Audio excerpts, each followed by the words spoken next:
Why? Where are we going? What does the future hold for people and organizations engaged in these simple questions and the impossible engines they power? How are we going to get there? It's impossible to know all the answers to these questions. Anyone saying they have the answer is lying. Which is why we've kept our premise simple. We are all in this together. You learn, and together, we learn.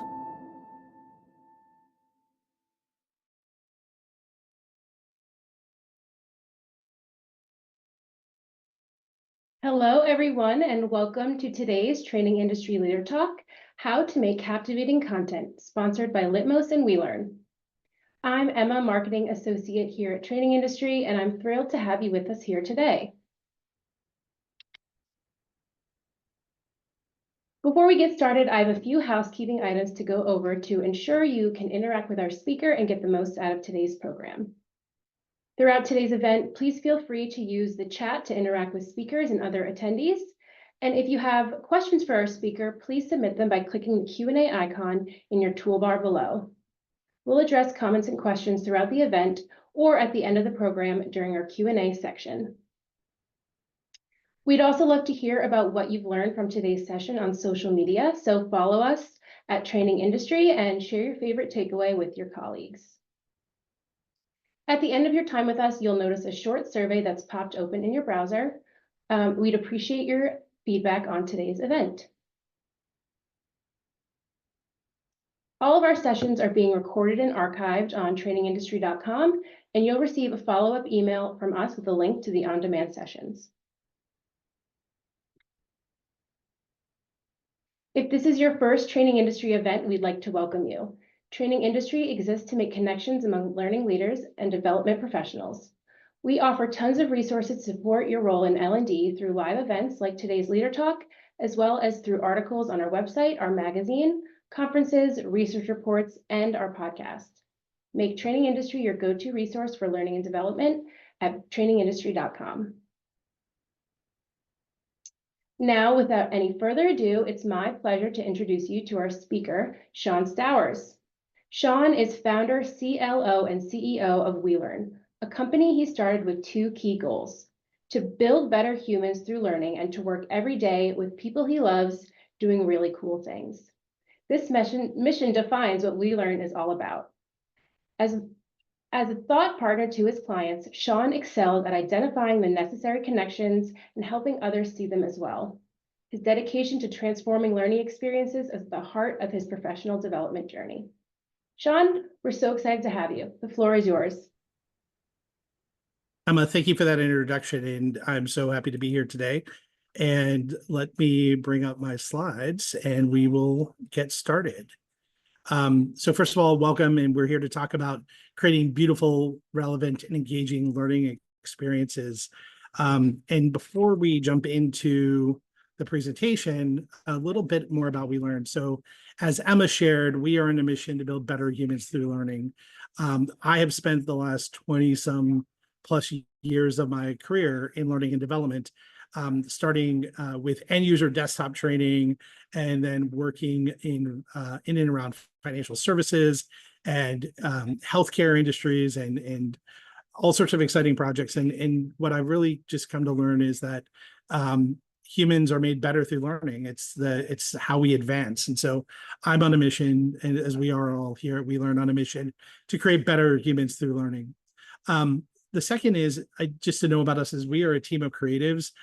Although I am probably the least creative person here, I get to work and lead a team of creatives that do want to get up every day and work with cool people and do cool stuff. And so that's super important to us.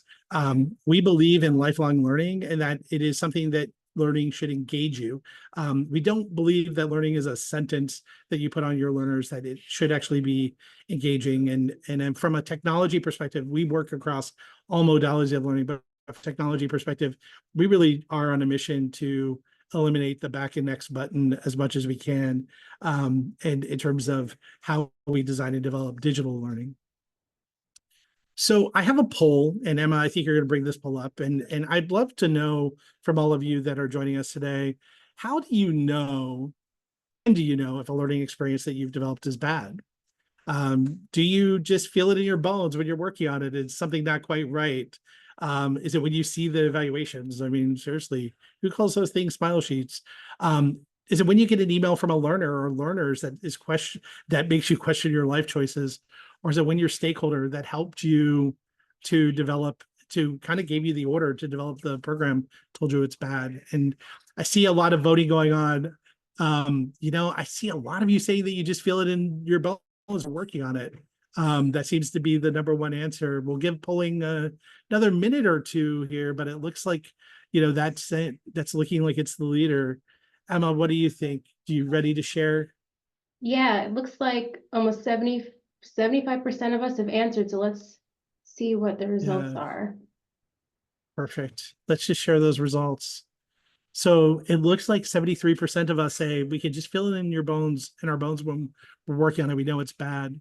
11% when you see the evaluations, 8% when that email comes in and you're questioning your life choices, and 8% when your stakeholder tells it's bad. So here's the thing, right? We know when we're creating it that it may be bad. And so let's talk a little bit about that. So we'll close those poll results and then we'll continue on. So let's face it, part of the reason we know in our soul that it's bad, we feel it in our bones, is we've all experienced bad learning. And I'm sharing a list here of some things that I think are make for bad learning experiences. You may have other things that you believe are represent bad learning experiences, but let's recognize some of these. And I'm sure if I were able to see all your faces or say raise your hands, I'd get hands raised for all of these. But listen, like learning that's one size fits no one, that's a bad learning experience. Learning that focuses on the ego of the SME rather than the needs of the learner, that's a bad learning experience. And as learning designers, we don't always control the content, right? We're working with SMEs, we're working with experts that have their own opinion on what this should be.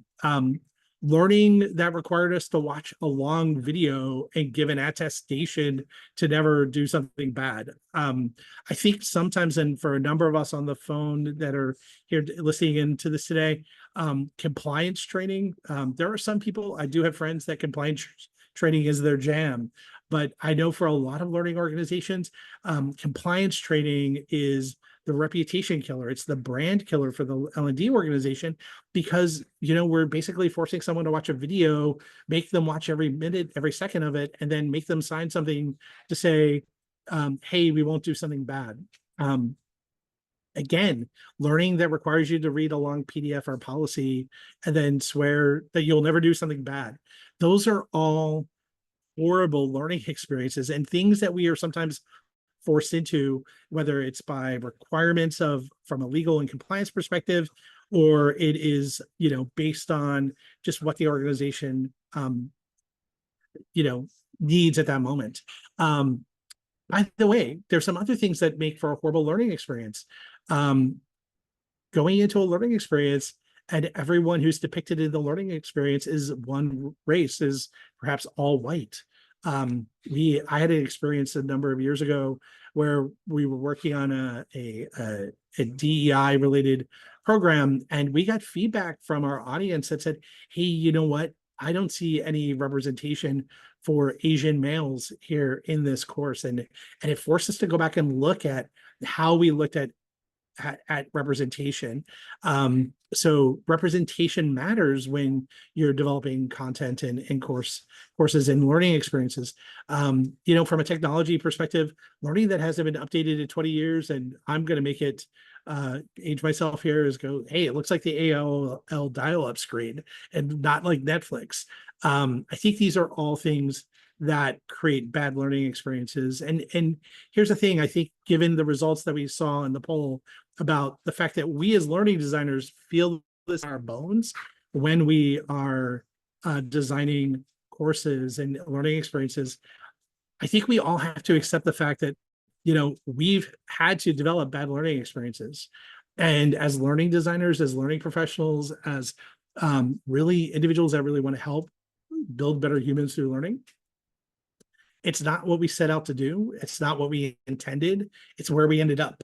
And by the way, that's not cool, right? And so I think that one of the things that we really strive to do is talk about what are some of the principles or what are some of the things that we can do as L&D professionals to really help make this not happen, right? And I'm not going to say that it doesn't happen. I'm not going to say that we're going to completely eliminate it, but we have 4 principles for designing learning that we believe are super important to us and really help us stay out of that category of developing bad learning experiences. And I'm going to share those with you today. So we have 4 principles, and they are, I think, pretty simple, but pretty core to us. So the first one is meet learners where they are. The second is to embrace learning as non-negotiable. The third is to be accessible and inclusive. And the third is use storytelling to make learning stick. And part of this is they just come from our experience of developing great learning experiences for our clients and working with them with these principles and seeing, the impact that that has on not only the learners, but ultimately how the learners view the learning that they're experiencing. So let's dive in and talk about each of these. So meet learners where they are. And I think this is super important, not only from a idea of location, but also in terms of access to technology and their feelings about learning. And so when we talk about meeting learners where they are, there's a couple of principles that we think are super important in this. The first one is recognizing that not every learner has the same relationship with learning that you do. So I'm going to gather there's probably about 100, 200 of us on this right now, and we all work in L&D, and I'm going to imagine that for most of us, we enjoy learning. We embrace learning. We probably consider ourselves as lifelong learners. Not every learner that we're trying to reach actually has that same relationship with learning. Some people come to learning being taught their entire lives that they're not capable, that they're unable to succeed, that they're not smart enough, that they're not, maybe they're not worthy. And so when you think about the fact that you have a diverse population of learners, you do have to think about the fact that not every learner is coming to learning with the same relationship to learning that you do. And I think from that perspective of understanding that not all learners are coming from a place of positivity with learning, it helps you think about how do you frame learning and how do you invite them into the learning process in a way that makes them feel safe, supported, and able and capable. I think the second point is super important as well. Not every learner, and this is really when it comes to technology, whether you're doing e-learning, whether you're doing AR, VR learning, whether you're doing blended learning or hybrid learning and leverage a platform like Zoom, not every learner has the access to technology that you do. So for many of us that work in home offices or work in office buildings, we have great technology. We might have really great internet, super fast internet connections. Not every learner has the same access. And in fact, if you're working with a population of frontline workers, whether that is a worker that is at a front desk at a hotel, that is working in a logistics facility, working in a manufacturing facility, they are likely undesked, as 70% of frontline workers are, and they likely don't have access to a laptop or a desktop. And they're more likely to access learning on their phone or a tablet. That changes the design paradigm for how you think about your designing content.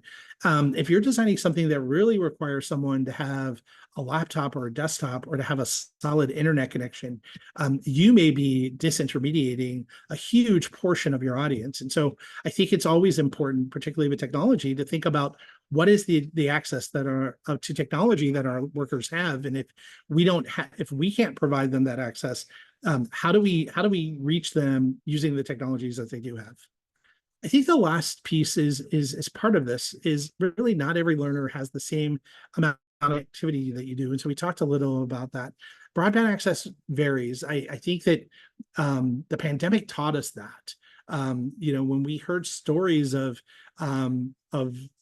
parents having to go find hotspots at McDonald's or pulling up to, school buses that were wired with hotspots in order for their kids to do their homework. I think that we have to recognize that broadband in this access in this country still really varies, and especially in more rural or remote areas, and certainly places where maybe they're getting, rather than wired connectivity, they're getting satellite connectivity. Things as simple as the weather can really affect how someone connects, and again, that's going to impact how learners access learning. Right? That could mean not only how they access the learning material, but what happens when they lose connection. Are they get back to where they were? Does the system smart enough to know that they lost connection? Are they going to be penalized because they timed out of an exam? So I think these are all things that have to be considered when we talk about meeting learners where we are. So the second principle is about bracing beauty as a non-negotiable, and the idea that a picture can be worth 1,000 words. So I think as learning designers, we know that there are a variety of sources that we can go to for images or videos, et cetera. And I think as learning professionals, we also have probably seen experiences where it's like, oh, I've used that photo in this course, or I've seen that photo before. And so it's not to say that stock photos are horrible. I think that there's still this opportunity for us to think about how do we really embrace beauty as a non-negotiable and really deliver compelling experiences to learners. So I'm sharing an example of a piece of custom art that we did for a client in an online program. This particular program was centered around mental health. And I think what you see here is a group of individuals in this picture sitting, in a restaurant, and you see two folks there in the corner having a conversation. They've got a lot on their mind, probably a lot like the learners that you deal with every day, whether they're thinking about loss, maybe the flat tire that they got on the way to work. They're thinking about work, family, they're hungry. This picture tells a lot about what's going on with these individuals, and really was meant to convey that you never know what's on someone's mind. Now, we could have described the scene, we could use a lot of words to describe the scene, but visually, this actually communicates the message very well. And so there's opportunities as L&D professionals to really leverage art, custom art, graphic design, to really bring the concepts to life. I think that we've experimented with things like graphic novel approaches to design. So what are some of the principles that we lay out and we use with when it comes to really embracing beauty as a non-negotiable? So number one is we believe in using white space and trying to avoid text walls. Number two, we tell all of our designers to trust their gut. You may be building something out, whether it's in a PowerPoint deck or in Rise, and you're going to look at it and go, that doesn't feel right. And again, I go back to our poll question where so many of you said, I feel it in my bones. I know it's not right. Your first impression will tell you if something's good or not when it comes to the visual design. And I think you need to lean into that. Now, here's the thing. I'll be honest. I'm not great at even drawing on a cocktail napkin. So I am not the person who's going to make something very beautiful, but I know who to go ask on the team to do that. I know how to go describe the feeling that I want. And so when you think about working from a visual design perspective, lean into your graphic design friends. If you're in an organization, this might be where, if you don't have this competency inside of your L&D organization, maybe you're an L&D department of one. This may be where you reach out to your corporate comms or your marketing folks to say, hey, do you have things that I can use to really help bring this to life? I'm looking for something that feels on brand about this. I think, again, your gut's going to tell you whether it's right or wrong. And by the way, that you should think about who your resources are to really help bring beauty to your courses and your learning experiences. I think we'll talk about this again, but making navigation, particularly in online courses, intuitive and ergonomic. Nobody should have to guess how to navigate the training course. Navigation shouldn't be, you shouldn't have to learn the navigation of a training course, particularly if it's online. So I think you want to make it as intuitive and ergonomic as possible. We will continue to hit on this idea of focus on the diversity of your characters and images, in characters and illustrations and images. Every learner should see themselves in the content. That's super important. Representation matters. And the last thing is use Easter eggs for surprise and delight. So I'm going to go back to this picture for a moment before we move on. And I'm going to just ask that you look at the characters on the screen and look at the tattoos that are on the arm of the woman that's sitting at the table. Those tattoos actually are tattoos that were on the arms of two of our stakeholders in this project.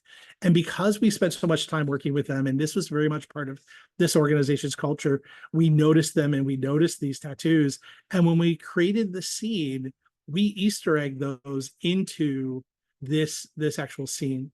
Not only was it culturally relevant and fit the brand of the organization, but it was this moment of surprise and delight for our stakeholders when they actually saw that. And so I think that, when you think about the use of art, when you think about embracing beauty as a non-negotiable, these are really great ways to help bring content to life.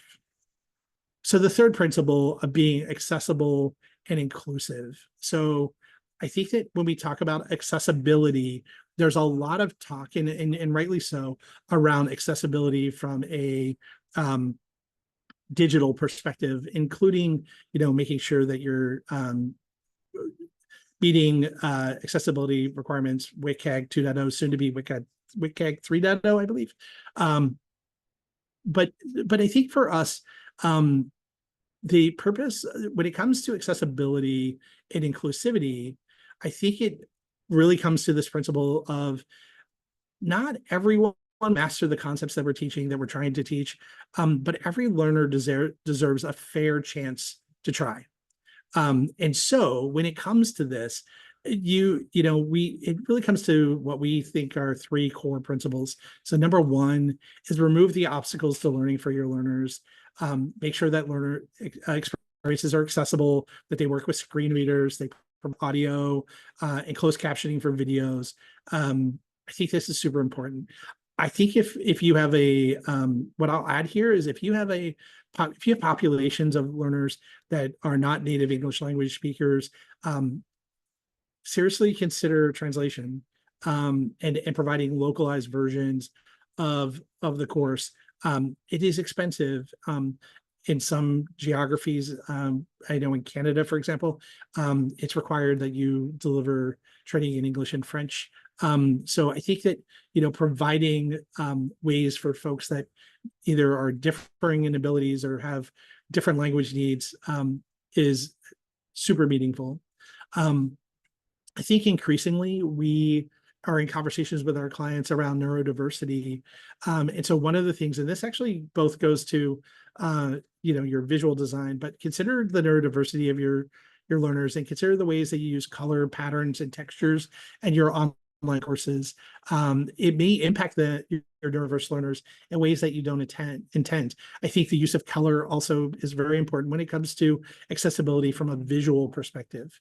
And the last point, and again, I think you see us talking about this a lot, is make sure your courses and your learning experiences are grounded in representation. Make sure that your learners see themselves in the course, whether that's art, images, video.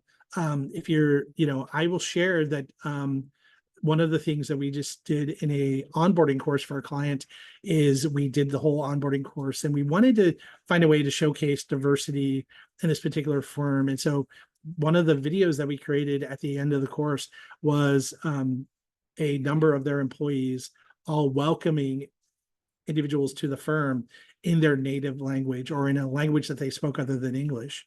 So we had this great compilation of, starting in English and going through Spanish, Portuguese, Italian, Albanian, Russian, French, Portuguese, Korean, Japanese, Hindi, and then ending in English.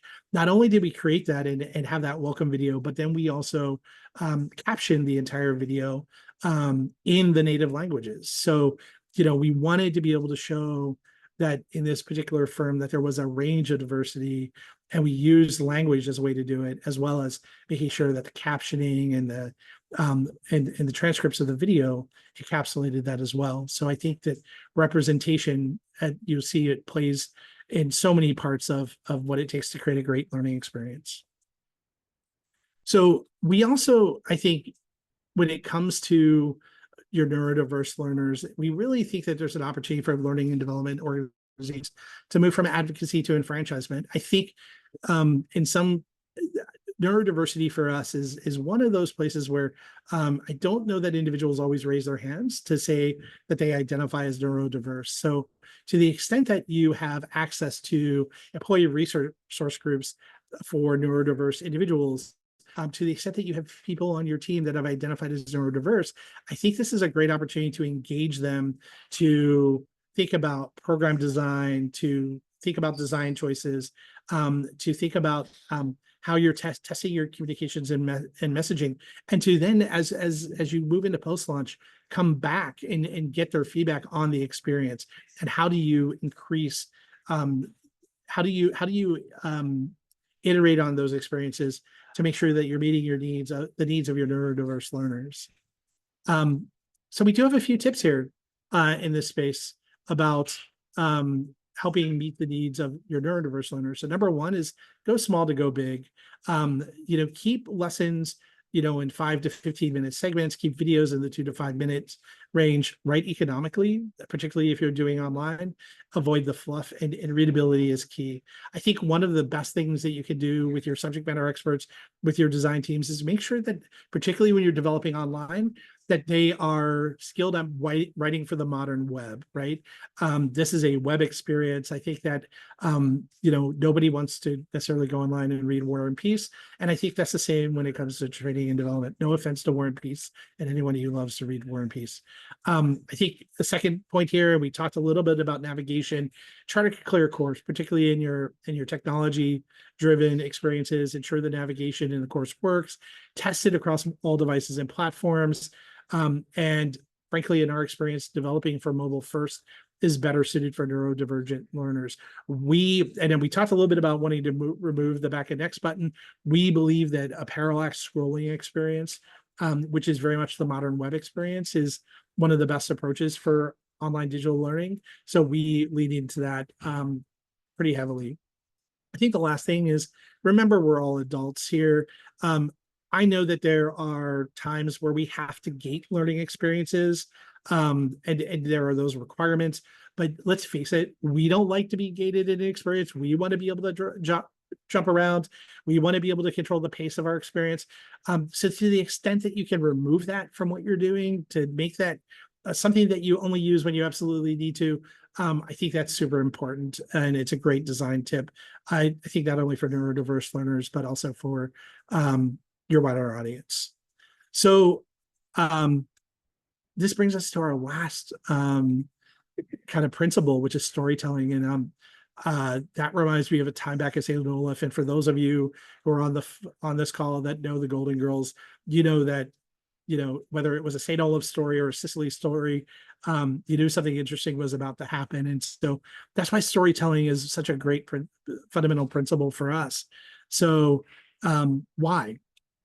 So for us, one of the earliest forms of learning were actually rooted in pictures, cave art, and then stories, right? So for us, the story always should be at the center of what we do. It's what makes the learning relatable. It is what invites me in as a learner and makes me connect that to what I'm experiencing.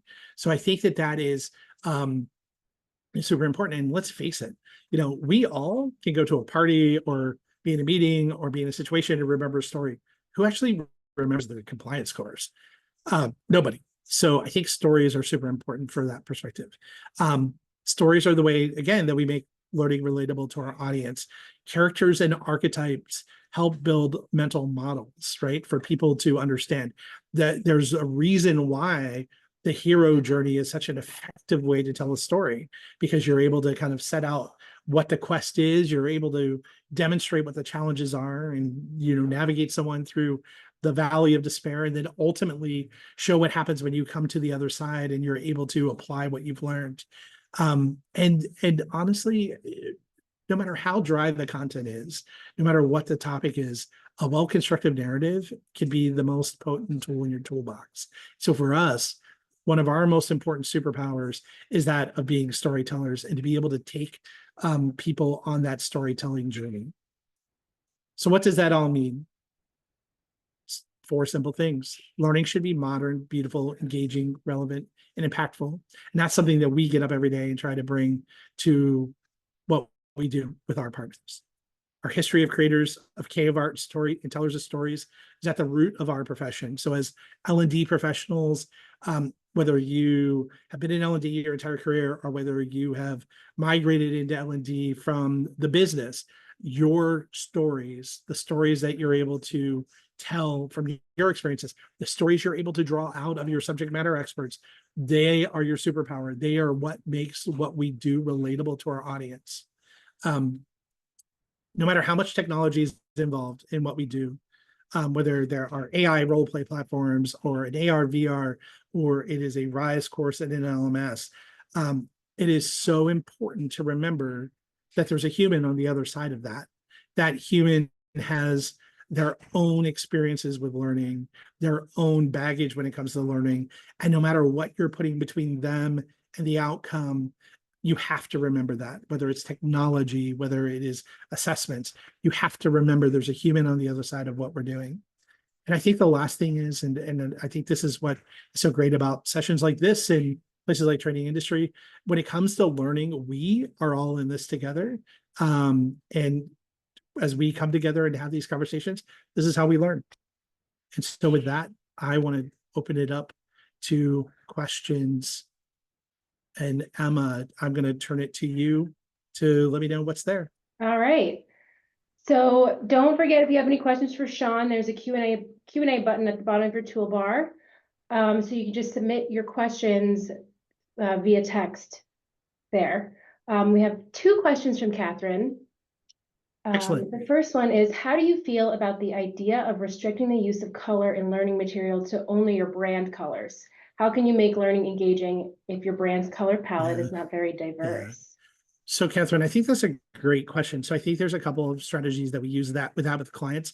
So number one is we look to see if there's any accessibility issues with colors. So for example, we just worked with a client recently that the core of their brand colors are red and black, and red obviously is a bit of a challenging color with accessibility. So we had to be really creative with them about how we used red.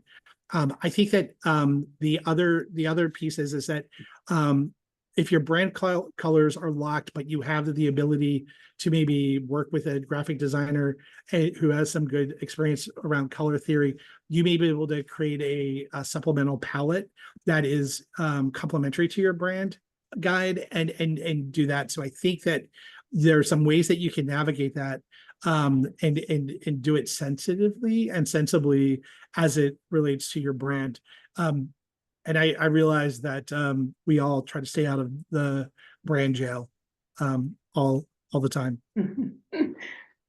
A nice answer. Okay. Her other question is about the design for that parallel scrolling format experience. Do you have any suggestions for tools? Sure. So there's two tools, one that we use a ton and one that we are experimenting with. So the first one is Articulate Rise.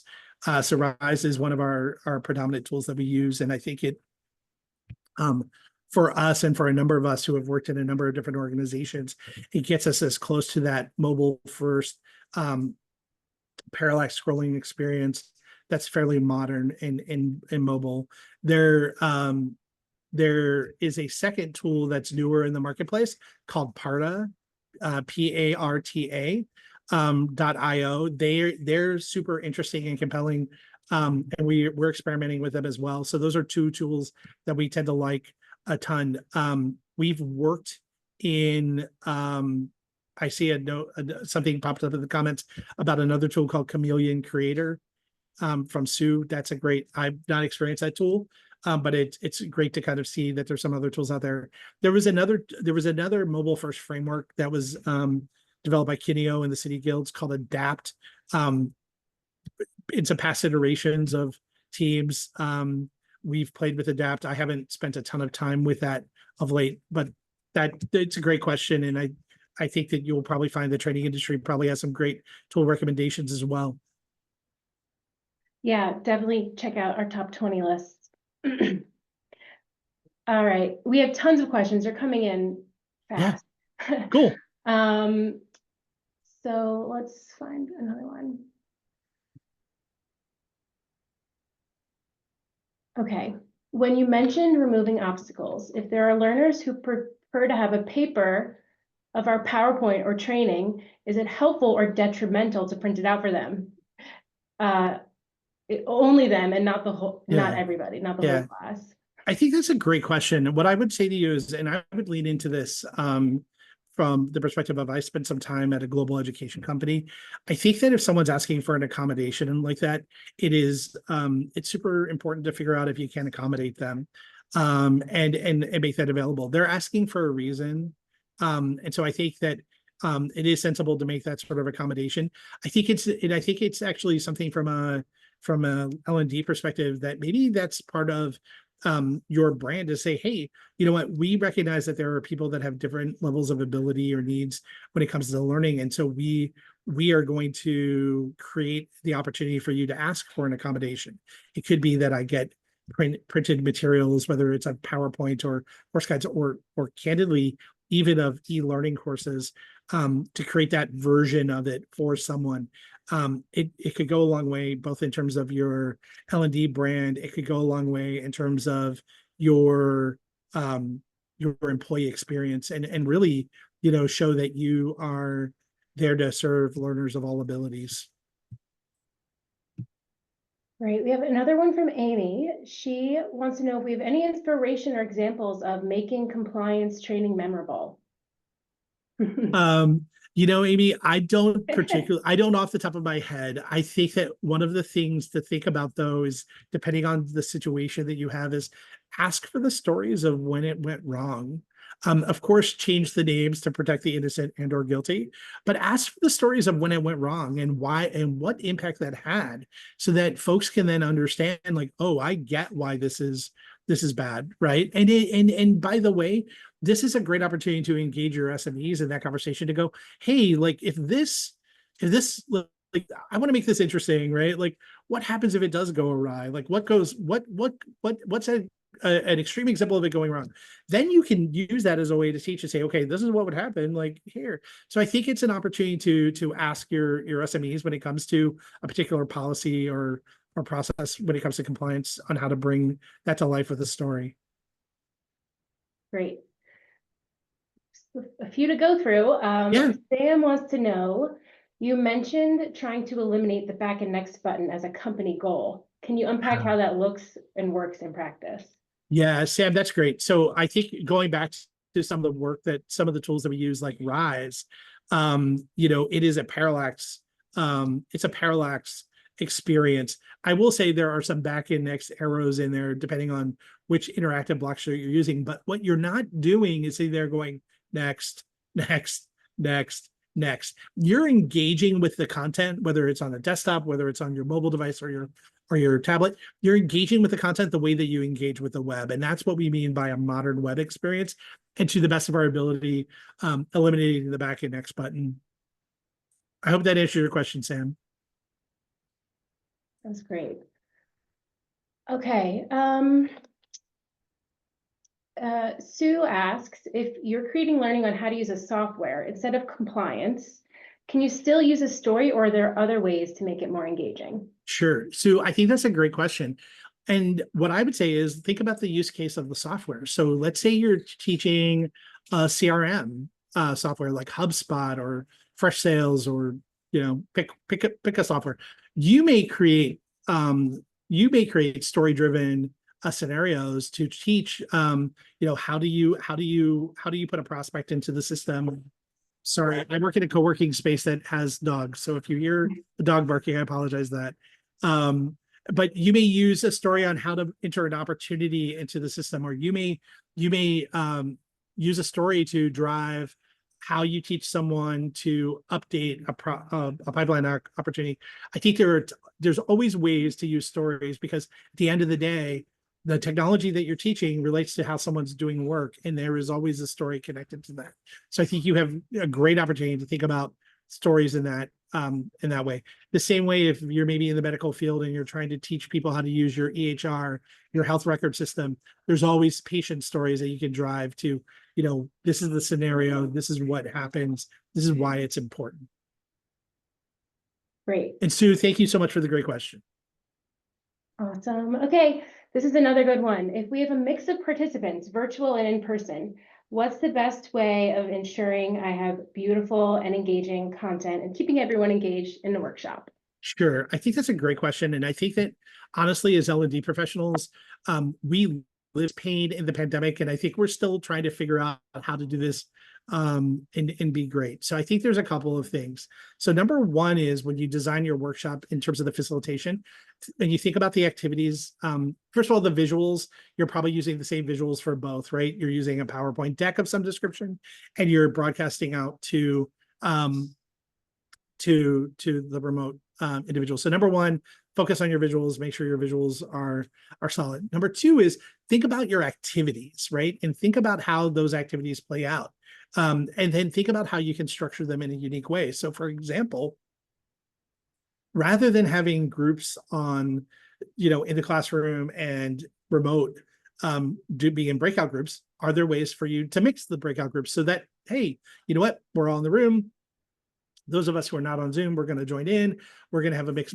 We're going to mix up the team so that you have this blended breakout group. That's a great way to do that. I think that it's also working with your facilitators, whether that's you or a subject matter expert, to make sure that they have facilitation tips to actively engage the audience in both places, right? I think that we, kind of assume that, okay, all of the engagement is going to happen in the room, and you kind of forget the folks that are online. It's one of the downfalls of the modality. So I think you definitely want to make sure that that's going on. So I think look for creative ways to blend the activity between what's happening in the room and what's happening online. That said, I will share with you that we did a team building exercise for a client, which was built around Legos, and we had 300 people in a ballroom and 150 people online. And we actually figured out how to do a Lego activity online. And so we had everyone in the ballroom and online for the lecture components, and the core pieces of it were hearing it at the same time. But then when we broke out into the activities, there was an online version of the Lego activity and an in-person version of the Lego activity. So there are even some ways for you to think about, like, hey, maybe there's a segmentation where there's a different set of facilitators and moderators moderating an activity online, but bringing people together for things that they could be together on. So those are just some suggestions that things that we've done. But thank you for the question. It was a great question. Nice. Okay. Here's a good one from Antonio. He's just been nominated learning manager of his company. He wants to know the most important piece of advice you would give, and where he can find materials to create impactful training sessions. I think I can say training industry can definitely help you out with that. What do you have to say, Sean? Yeah. So Antonio, first of all, congratulations.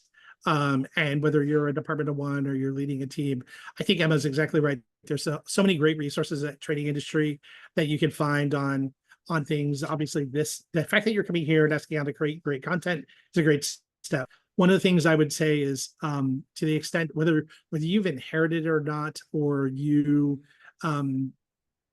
or it doesn't exist, I think starting with your strategy and figuring out your strategy and how your learning strategy ties to your company strategy is super important. There is a strategy summit coming up with training industry in a couple of weeks. It's a great opportunity for you to kind of get into some of those strategy conversations. But I say that one of the things I would say is begin to kind of think out your strategy. Here's what I'll say to you, Antonio, super important. People are going to start looking at you and saying, what's our learning strategy? What's our training strategy? And there's two kind of questions behind that question. One is, what is our strategy? And the second is what are you, Antonio, going to do to help us with training? And you want to make sure that you're prepared to answer both. You have to answer the second question of what are you going to do to help us with training is probably the core one that you need to answer first, but you very quickly need to get to the second one. And so I think that strategy would be the place that I tell you to kind of spend some time. But coming to things like this, man, that's a great first start, and welcome and congratulations. Sean, this has been an awesome session, but that's all the time we have for today. I'll make sure that you get these last questions, so maybe we can do a little research, reach out after the event. Absolutely. Thank you so much. Thank you, Emma, and thank you for everyone for being here. And if there's anything that we can do to help, I'm on LinkedIn. I'm on LinkedIn. You can find me on LinkedIn. You can visit our website. We're always happy to have a great conversation. So thank you all for being here today. Awesome. Well, thanks again to our speakers and our sponsors, WeLearn and Litmos. All of today's sessions are pre-qualified for 1 credit hour by SHRM, HRCI, ISPI, and CPTM. I just want to remind you all that our strategy summit is happening, as Sean mentioned, September 25th and 26th. This year, we handpicked sessions to tackle the challenges of building an effective learning strategy. So from leveraging the latest in AI to supporting the development of your strategy to understanding the influence of all of this rapid change on content creation and delivery, our sessions are going to provide you invaluable perspectives and a renewed sense of direction for your organization's learning strategy. You can register now for $99 to attend 20 live sessions and access the on-demand content. I also want to shout out the CPTM program. The CPTM program is rooted in industry-leading research and is designed to take your L&D career to the next level. You can earn your CPTM credential to develop the core training manager competencies now. I have one last reminder, and that is that a survey is going to pop up in your browser when you leave this webinar. We would really appreciate your feedback. It helps us make these events better for you in the future. And until next time, thank you all for joining us. I'm Emma, and I hope you all have a great day.